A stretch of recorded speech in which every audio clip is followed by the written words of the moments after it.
Next on Currents News, when will school bells ring again for kids in the Diocese of Brooklyn? We now have an answer. We're pretty confident that we can open up on time. Are you worried about getting back to church? We're taking an exclusive look at just how clean one company is getting parishes across the Brooklyn Diocese. I'm Jessica Easthope, and that's ahead. George Floyd's family is still seeking justice, and they're taking new action to get it. Black Catholic history, one school believes it's a key way to fight racism, and it could even inspire young men to become priests. Plus, one of the most visited holy sites in the world, Lourdes, you'll be able to take a pilgrimage to Our Lady's Shrine live. Coronavirus isn't stopping you. The news starts right now.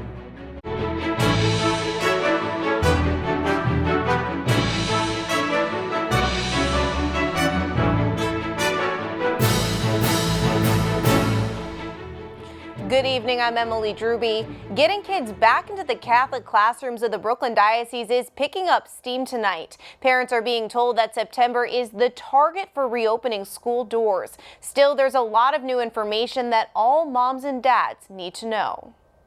Good morning. Good morning. Catholic schools in the Diocese of Brooklyn are hoping in the fall school will look like this and not like this. I think our ultimate goal really is to have 100% reopening. Superintendent of Schools Thomas CHADZUTKO wants to see students in September. He is teaming up with Joseph Esposito, the diocesan official responsible for opening churches and schools safely. We're pretty confident that we can open up on time with the most normal situation as possible. Right now, the plan to have students in class this fall needs the okay from Governor Andrew Cuomo, and he said a decision about the state schools will be made the first week of August. Esposito wants moms and dads to know there will be a lot of safety measures in place, hand sanitizing stations, enhanced cleanings, and health checks at all school entrances. We're pretty confident that we can open up on time with the most normal situation as possible. The goal is for a normal Monday through Friday school week. Most of the schools have the room to social distance, to clean the schools. If there's more room needed, a lot of the schools have auditoriums and gyms and other areas they can use. Only if that proves impossible, a blend of online learning at home and classroom time is being looked at too. I think we really need to give parents hope. I think we need to give our teachers hope and say, let's plan for full reopening, and if we have to kick it down a notch to hybrid, I think that's acceptable. The diocese is studying school reopenings in other countries. They're promising to follow whatever guidelines the state lays out, but they're also asking for help. I really would like to plead for the city and the state to not forget us when they're giving out services and programs to their schools. CHADZUTKO added he thinks it's important that all religious schools get the same resources from the government that public schools get for their reopening plans. If you're worried about going back to church and whether it's safe, Currents News' Jessica Easthope has all the answers tonight. She's taking an exclusive inside look at a Bay Ridge church and what one company is doing to keep the parishes of the Brooklyn Diocese safe and sanitized. This machine is what will keep parishioners safe as they return to church. All the way through. Good. Mike NIHILL guarantees it. We are out here performing our two-step process, which gives a 90-day guarantee on the church's surfaces. We'll be spraying our hypochlorous and our shields to protect the parishioners and the community from any pathogens, COVID. NIHILL is the owner and operator of GERMINATOR Mobile Sanitizing, the company responsible for disinfecting churches in the Brooklyn Diocese. On Wednesday, GERMINATOR took on the task at Our Lady of Angels in Bay Ridge. Our product will keep the community safe, allow people to congregate, and give people the peace of mind that the area is safe. Father Kevin ABELS, the new pastor of Our Lady of Angels, says his parishioners are doing everything they can to stop the spread of COVID-19. Now he can say the same. People are coming to celebrate Mass, and they're observing social distancing. They have their mask on, and we want to assure them that we're taking every precaution here to keep our church safe. So that people can come and worship God. The chemical being sprayed out of this machine is 1,000 times stronger than Purell. It's completely organic, safe, and smells pretty good. This is a process that will help open and secure the community in this, troubling time of a pandemic. Well, we're doing a bunch doing St. Mark's. Mike and Father Kevin are both graduates of Cathedral Prep. Mike says doing this for churches at an affordable rate is his way of giving back to the diocese that's already given him so much. My heart is in the Brooklyn Diocese. This, I feel, is one opportunity that I can give back to the diocese. My company is helping keep people safe and getting the community back into the churches. So far, Germinator has cleaned nearly 30 churches. In addition to the exclusive rate parishes are getting, pastors that refer Germinator to each other receive an additional 15% off sanitizing services. In Bay Ridge, Jessica Easthope, Currents News. Pastors in the Diocese of Brooklyn can reach Germinator on the phone by calling 800-974-8920 or online at germinator.com. Hundreds of Christian clergy and New Yorkers crossed over the Brooklyn Bridge this morning in support of police and unity.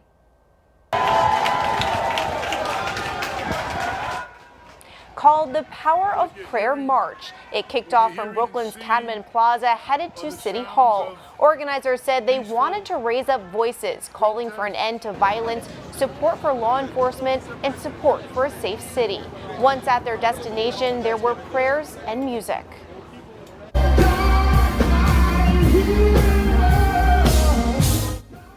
One retired NYPD Sergeant Bill Casey said at the rally, "We're fighting for unity. There's so much violence. Cops are being portrayed as villains instead of what they really are, which is heroes." Their prayer rally was peaceful.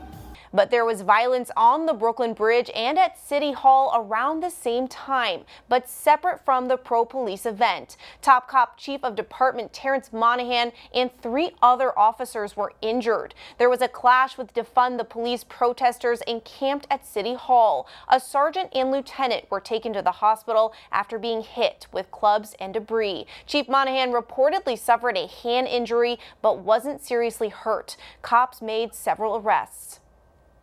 Moves to defund or dismantle police departments intensified around the country in the wake of George Floyd's death. An ex-Minneapolis cop is facing a murder charge in the case. Now Floyd's family is taking new action. Nadia Romero has the story. His death sparked a movement and demands for justice. Now the family of George Floyd is filing a federal wrongful death civil rights lawsuit against the city of Minneapolis and the police officers involved in Floyd's arrest. But it was the knee of the entire Minneapolis Police Department on the neck of George Floyd that killed him. While charges have been filed against the 4 former officers implicated in his death, attorney Benjamin Crump says the goal of the suit is to serve a larger purpose. And with this lawsuit, we seek to set a precedence to make it financially prohibitive that the police won't wrongfully kill marginalized people, especially black people, in the future.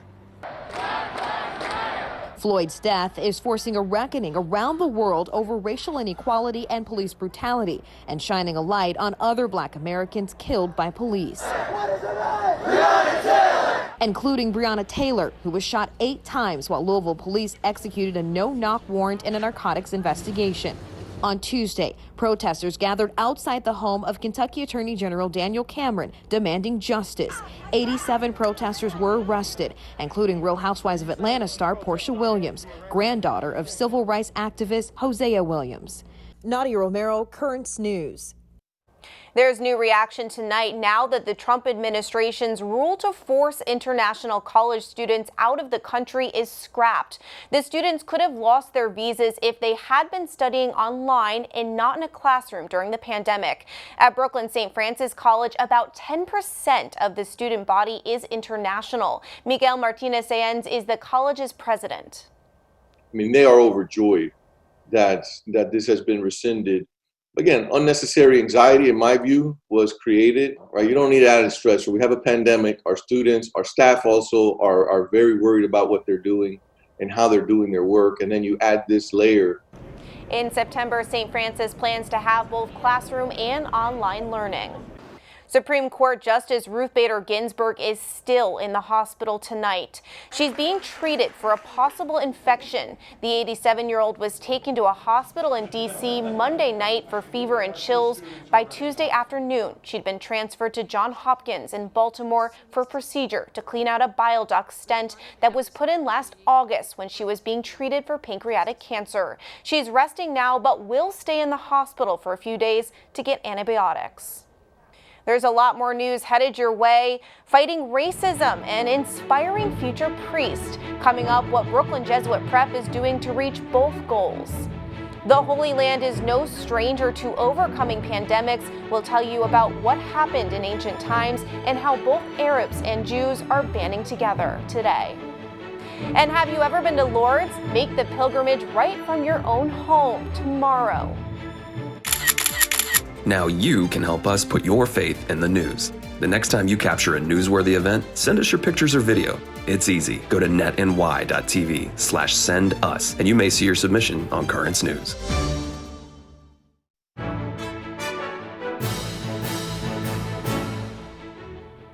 Catholic schools planning to open in September will have a lot of new material to teach their students, from the coronavirus crisis to demands for social justice. But some schools in the Brooklyn Diocese have already started their lesson plans, and they're steeped in the past. Staff of Brooklyn Jesuit Prep packing up the school, preparing for their move from Crown Heights to East Flatbush. A new home is not the only change in the works for the next academic year. The school is also planning a renewed emphasis on teaching Black Catholic history. We've done a decent job, but I want to be able to do even more. I want to be able to bring in storytellers that know this history. Father Mario Powell is the school's president. He believes the best way to help his students shape the future is by teaching them more about the past. It is a story of oppression and racism, but it's also a story of triumph. It's a story of evangelization. And I think Catholics, both black and white and brown and everything in between, should learn this history. Father Powell is a former history teacher. For him, kids armed with historical knowledge are better equipped to fight against the sin of racism. When we become ignorant of it, we allow others to weaponize our ignorance. And that is simply, it's beyond not being good. It's something that we can't afford in this day and age. He points out that history also reveals the inspirational stories of heroes like Augustus Tolton, a former slave ordained as America's first Black Catholic priest in 1886. He's now on the path to sainthood, thanks to Pope Francis. Which you would hope would lead to more vocations. To learn that, yeah, you too can become a black man can actually become a priest. It's very interesting, I find, in the United States, sometimes when I tell people I'm a priest, they don't understand it, because the concept of a black priest is almost non-existent. Father Dwayne Davis is a student of history himself and mentors kids in the Brooklyn Diocese. Typically, you can find a Black Catholic priest more than not here in the Diocese of Brooklyn. There are 454 diocesan priests in Brooklyn and Queens. 44 are Black, almost 10%. Nationwide, there are almost 36,000 priests. 250 are African American, less than 1%. Father Dwayne thinks a big way to get those numbers to go up is for kids today to understand the groundwork laid by Black Catholic leaders like Father Tolton. Definitely think that our young people don't know enough about Black Catholic history, and especially even Black Catholic history in the United States. According to the National Catholic Educational Association, there are more than 143,000 Black students enrolled in Catholic schools around the country. A role model for Catholic school kids, a man who is serving both God and country. Father Mark Bristol, a priest of the Brooklyn Diocese and a Navy chaplain, has been promoted to lieutenant. Father Bristol has been serving on the USS Theodore Roosevelt, the ship that has been fighting COVID-19 outbreaks since the start of this pandemic. He will continue to serve on the aircraft carrier for another year.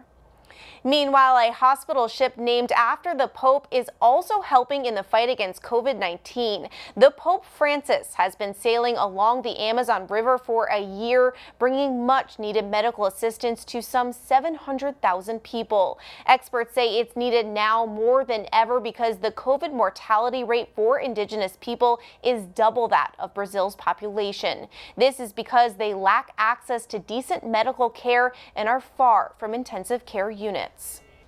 The COVID crisis is having a crippling impact on the Holy Land. Income is way down as pilgrims stay away. There is a bright spot. Jews and Arabs are working together to overcome the outbreak. And this is not the first time the Holy Land has lived through a pandemic. Melissa Butts has the story. The coronavirus isn't slowing down, and its passage through the Holy Land could be devastating. Being the center of the Abrahamic religions, it's one of the primary pilgrimage destinations in the world, and pilgrims are one of its major sources of revenue. Last year, 4.5 million people visited Israel, a reality that has changed drastically. However, this isn't the first time a pandemic is threatening this ancestral land. The pandemic is significantly affecting the Holy Land, as has happened in the past. These include historical pandemics in ancient times, even before the Christian era, like those in the Roman Empire. For example, there was the Antonine Plague in the 2nd century. In the 3rd, in the year 260, we had the Plague of Cyprian. Today, Israel is on high alert for a second wave of COVID-19 contagions. Although the government is looking to reopen airports to tourists, the latest statistics on the virus aren't reassuring. That's why some health centers are looking ahead. Interestingly, they're collaborating very closely with their Arabic neighbors. We know they're especially worried about their Palestinian neighbors, but there are also other Arabs. These are Muslims or Christians who live in Israel and are working together. In a land that is holy but also full of tensions, American archaeologist CAYETANA fears the return of a potent enemy. We know Daesh is there, underground, waiting for the moment to give what they consider the final blow. If they take advantage of the weakness and worry countries are facing, this would exacerbate the already dramatic situation created by the virus. In front of this possible threat, she says the Israeli borders are constantly patrolled to avoid a situation that would add to the damage caused by the current pandemic. Melissa Butts, Currents News. Even as coronavirus continues to roll back travel plans, many holy sites are figuring out ways to allow for virtual experiences. For instance, tomorrow you could take a pilgrimage to Lourdes. The once-in-a-lifetime trip is now a worldwide virtual event, taking place from 1 p.m. to 5 a.m. here in the U.S.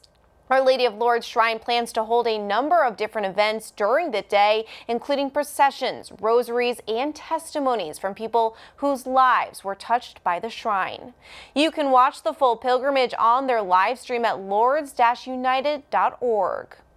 Still to come on Currents News. Hold on. Let me see the baby.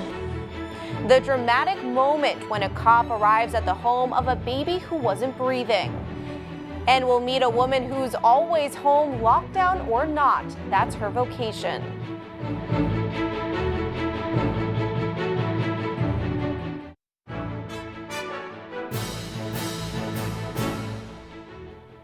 As many states dial back reopening measures, the Big Apple is still slowly coming alive. New Yorkers can now go back to work, but many aren't. Currents News' Michelle Powers introduces us to one woman who says she has no plans to leave her home. She's taken a vow. New York City is reopening, but one woman is choosing to remain in quarantine for the rest of her life. The enclosure was some kind of a draw that I can't really explain. The governor's stay-at-home order has nothing to do with it. It hasn't been only 100 days. Now, and at the hour of our death. For her, it's been decades. Took one last trip to Jones Beach and said, I will never be here again. And in fact, I have never been there again. Sister Susan Marie is a cloistered nun, and her confinement mirrors Americans today. Just outside these 20-foot walls is the heart of the pandemic, Brooklyn, New York, where people only leave their homes for necessities. But the outside world isn't something she misses. It's just something she remembers. There was a time when the superior, in my early days, sent me out for something. I don't remember what it was, but I had to go down 86th Street, and I passed a pizza parlor, a hair salon, and I remember saying, oh, I haven't smelled that in a long time. Oh, I haven't smelled that in a long time. So there was some kind of a nostalgia happening. Her order, the Visitation of the Holy Mary, have been living apart from the secular world since the 17th century. She joined the order in Bay Ridge when she was 36, having already lived a life working for years at NBC. Said little goodbyes along the way to certain kinds of activities. But the life Sister Susan Marie left behind outside these walls doesn't compare, she says, to what she found inside. They follow a strict routine each day, rising early to pray, work, meditate. They share a meal and silence together. Silence is very, very nourishing, because in the silence, the Lord does speak. Silence, not something found by many Americans in the last 3 months. Right now, a perfect storm of civil unrest brewing, fueled by George Floyd's death at the hands of police, racism, the coronavirus crisis, and massive unemployment. Hail Mary, full of grace. But Sister says the conditions don't have to be perfect to hear God. But you can express that anger to God too. He's going to hear it. Sister Susan Marie said something mystical is happening right now. The whole world, every person almost, you might say, is united, truly united on the same cross of Christ right now. Perhaps then, she says, we are locked in, but not locked out. In Bay Ridge, Michelle Powers, Currents News. And finally tonight, a heroic rescue by a Michigan police officer. The cops sprang into action when a 3-week-old baby stopped breathing. Ross Jones has the story recorded entirely on tape.